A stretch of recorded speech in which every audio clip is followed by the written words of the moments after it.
25। अच्छा 25 साल का कौन कौन है यहाँ, जरा हाथ खड़े करो। अरे डरने की क्या, कौन है 25 वर्ष के, जो हो वो हाथ खड़े करो। देखो ये 25 साल की उम्र में राजश्री गुटखा खा रहे, ये पूत हैं। 25 साल की उम्र में राजश्री गुटखा को चबा रहे हैं। और ये देखो 25 वर्ष की उम्र में अपने माता पिता का नाम लेकर के व्यास गद्दी पर शेर की तरह दहाड़ रहे हैं। पूत कपूत तो का धन संचय, पूत सपूत तो का धन संचय। मंजू सेठ ने हमें उस उम्र में देखा जब बिल्कुल छोटे थे। मंजू के यहाँ में ऐसे आते थे कि स्विफ्ट डिजायर गाड़ी लहरती फटी फटाई, बीच में कहते बंद हो गई तो का धक्का देने आओ। आज राम ने सब कुछ दिया। कैसे दिया?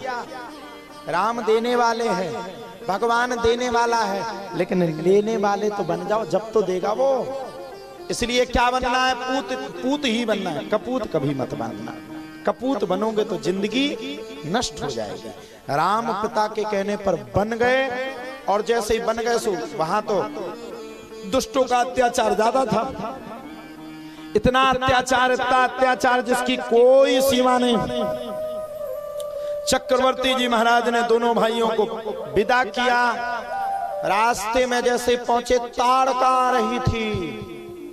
ताड़का को जानते हो? ताड़का मौसी को नहीं जानते? घर में जोन तुम्हारी मौसी न्याव करवावे, एक तो ताड़का मान चलियो, और जोन ज्यादा न्याव करवावे अच्छे से बोलवे उखा पूतना मान के चलियो। हंसते हो, हम सही बात बता दें तभी हंसते। मौसी कितने बैठी थे? बैठी, अरे राम राम राम, ये सब बहुत अच्छी है, बुराई करें तो। अच्छा और अच्छी बात, एक और तुम्हारे गांव की मेन खासियत, आरती में बहुत चढ़ाव आ रहा है, लेकिन जितना आ रहा है उसमें से आधा फटे नोट निकल रहे हैं।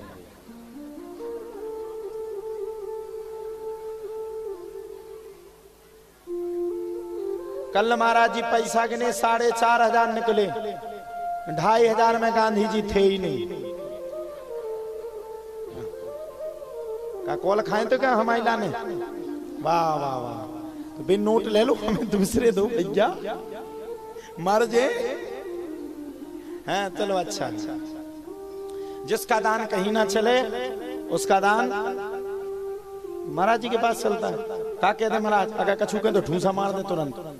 हम वैसे ही डरा के चल रहे, हमने पुरानो चरित्र पूरो पतो पाल लो, कछू कहते ही नहीं। इसलिए बोलो राम राम। एक कहीं ताड़का मौसी आई।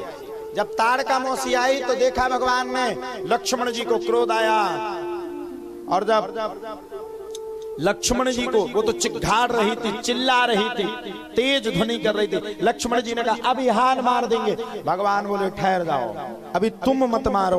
भगवान ने एक बाण निकाला सादा, और बाबा गोस्वामी तुलसीदास ने कह दिया एक ही बाण प्राण हर लेना,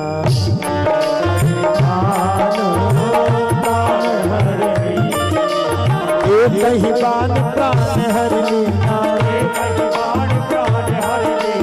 एक ही बाण प्राण हर लेना, एक ही बाण प्राण हर लेना।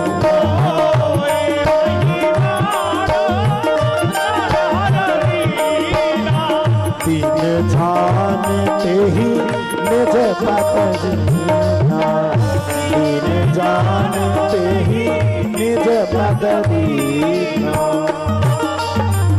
भगवान ने एक बाण को साधा ताड़का के ऊपर प्रहार किया, और जैसे ही ताड़का के ऊपर प्रहार किया आकाश में उड़ रही थी, उड़ते हुए सीधी नीचे आई, और उसके प्राण भगवान के चरणों में विलीन हो गए। राम राजा सरकार की जय हो। अभी तक तो विश्वामित्र जी को शक था कि ये भगवान है, अब सही हो गया, अब पूरा विश्वास हो गया कि यही भगवान है। तब ऋषि निज नाथ जिये चीनी, और विद्यानिधि कहूँ विद्या दीनी, संपूर्ण विद्या दी और दीक्षा दीक्षा गुरु भी विश्वामित्र राम जी के हैं, वशिष्ठ जी शिक्षा गुरु हैं। और अब इसके आगे होम करते हैं, और जब होम करते हैं तब तो सुबाहु नाम का राक्षस आ जाता है। होम करने लागे मुनि झारी, और आपू रहे मख की रखवारी। सुन मारीच निशाचर क्रोही, ले सहाय धावा मुनि द्रोही। चला दिया भगवान ने बाण, और जैसे ही बाण चलाया वैसे ही सुबाहु का भी विध्वंस हो गया। सियावर रामचंद्र की। राक्षसों का भगवान ने विध्वंस किया। और अब जनकपुरी से भगवान के लिए आमंत्रण नहीं आया, अब जनकपुरी से विश्वामित्र जी के लिए आमंत्रण आया। राम जी को साथ में लेकर के चल पड़े, और जैसे साथ में लेकर के चल पड़े सो सामने एक आश्रम पर नजर भगवान राम की पड़ गई। बिल्कुल रूखा हुआ आश्रम है, कुछ नहीं है, लेकिन वहां की ऊर्जा बता रही है कि यहां कोई ना कोई है। वहां कौन था? गौतम ऋषि की धर्म पत्नी कौन था? नारी अहिल्या। अब अहिल्या के चरित्र को बाबा ने विस्तारित नहीं बताया, क्यों श्राप दिया हम भी नहीं कहेंगे, क्योंकि ये पति पत्नी का झगड़ा है। हम लोगों को क्या करना है, पति पत्नी के झगड़ा में ज्यादा नजदीकी में जाने से भी पाप लगता है।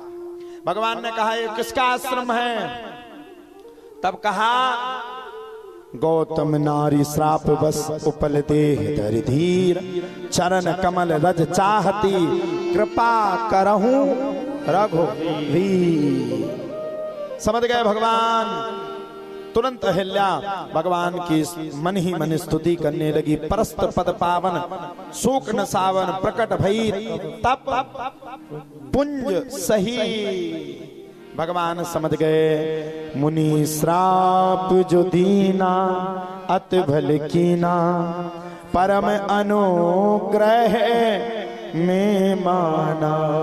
भगवान ने पग को छुपाया, और आज माता अहिल्या का भी उद्धार हो गया। बोलो राम राजा सरकार की।